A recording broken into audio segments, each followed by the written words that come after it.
नमस्कार, मैं राहुल कठेरिया। बिहार में विधानसभा के चुनाव से पहले महागठबंधन में या यूं कहें कि इंडिया गठबंधन में फूट पड़ सकती है। और ये फूट पड़ सकती है मुकेश सहनी को लेकर, जो कि सन ऑफ मल्लाह के नाम से मशहूर है। देखिए, मुकेश सहनी कितने महत्वाकांक्षी व्यक्ति हैं ये हम सब जानते हैं।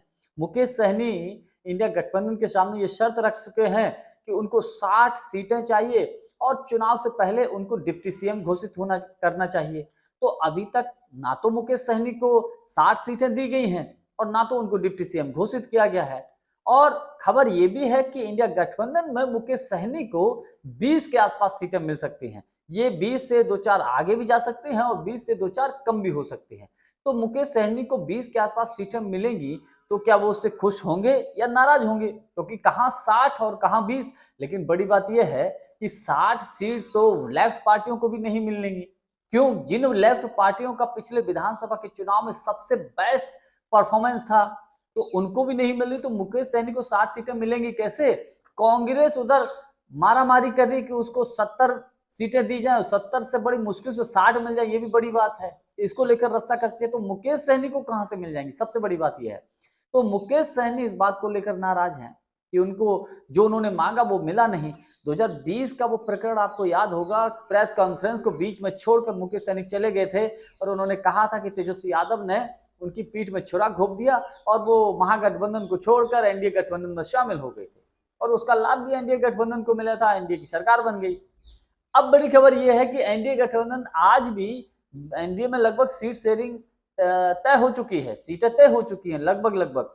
लेकिन खबर यह है कि मुकेश सहनी के लिए कुछ सीटें अभी रखी गई हैं और मुकेश सहनी का इंतजार किया जा रहा है। अगर मुकेश सहनी इंडिया गठबंधन को छोड़कर एनडीए गठबंधन में आते हैं तो मुकेश सहनी को 5 या 6 के आसपास सीटें दी जा सकती हैं। और बड़ी खबर तो यहां तक है कि मुकेश सहनी को राज्यसभा भेजकर और उनको कैबिनेट मंत्री बनाया जा सकता है। हालांकि ये पहले भी ऑफर था, लेकिन पहले कहा जा रहा है कि उनको राज्य मंत्री बनाया जा रहा था, तो राज्य मंत्री बनने से उन्होंने मना कर दिया था। तो अब ऑफर ये है कि कैबिनेट मंत्री इनको बनाया जा सकता है।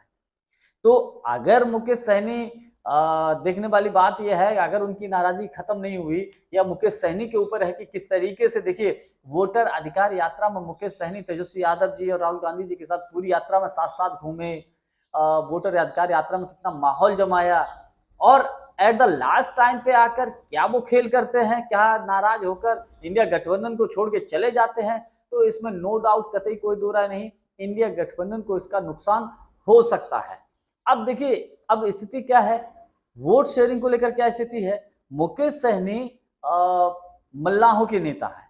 मल्लाह समाज, निषाद समाज का जो वोट है, अगर वो एनडीए गठबंधन के साथ जाते हैं तो 100% वोट, लगभग 100% वो एनडीए की तरफ चला जाता है। लेकिन जब वो इंडिया गठबंधन महागठबंधन के साथ होते हैं तो 100% नहीं जाता है, वो लगभग 50% के आसपास रहता है, 40 to 50%। तो कुल मिलाकर कुछ भी सही है, अगर इंडिया में आएंगे तो कुछ तो वोट परसेंट बढ़ेगा और एनडीए में चले जाएंगे तो पूरा मल्ला समाज का जो वोट है वो एनडीए में चला जाता है। तो भारतीय जनता पार्टी भी मुकेश सहनी की इस महत्वता को समझती है। हालांकि मुकेश सहनी का बिहार के हर विधानसभा सीट पर बहुत अच्छा वोट परसेंटेज मिलता है, मैं ये नहीं कहता हूँ, लेकिन मान लीजिए किसी सीट पर 10-5 हजार का ही हार जीत होती है और मुकेश सहनी का वोट 10-5 हजार मिल जाता है, तो एक एक वोट से हार जीत तय हो जाती है।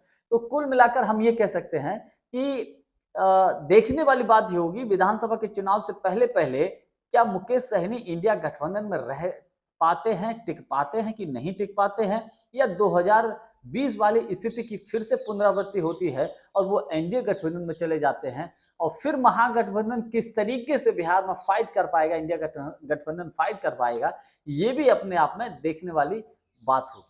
जानकारी हमारी आपको कैसी लगी, कमेंट्स करके हमको जरूर बताइएगा। बहुत बहुत धन्यवाद। नमस्कार।